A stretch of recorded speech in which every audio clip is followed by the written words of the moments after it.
সাবু ঠাবুতে কি বানাচ্ছ এটা? এটা কালকে সাবুর একটু খিচুড়ি বানিয়েছিলাম না, কালকে একাদশী ছিল, তাই দেখলাম একটু রয়ে গেছে, তাই সেটা নষ্ট করব, সেজন্য আজকে কি করলাম, ওটাকে একটু মিক্সিতে পেস্ট করে নিলাম। পেস্ট করে নিয়ে এই দেখ কেমন করেছি, দেখ এটাকে এরকম করে নিলাম, নিয়ে এবার এটাকে একটা খাবার বানাবো। সাবুটা পুরো মিক্সিতে পেস্ট করে নিয়েছি, নিয়ে তার মধ্যে দেখো ধনেপাতা দিয়েছি, কাঁচা লঙ্কা দিয়েছি, দিয়ে এখন এটাকে একটু নাড়িয়ে নিচ্ছি। এটাকে একটু নাড়িয়ে নিয়ে এই দেখো কড়াইয়ের মধ্যে দিয়ে দিয়েছি সাদা তেল, বুঝেছো? সাদা তেল দিয়ে এইবার এইটাকে এই যে এরকম করে করে 1 চামচ করে করে দিয়ে দেবো।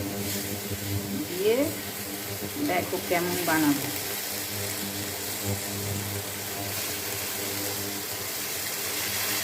একটু লবণ, একটু ধনেপাতা, একটু কাঁচা লঙ্কা সব দিয়ে এবার কড়াইতে সাদা তেল দিয়ে এটাকে এইভাবে দিয়ে দিল।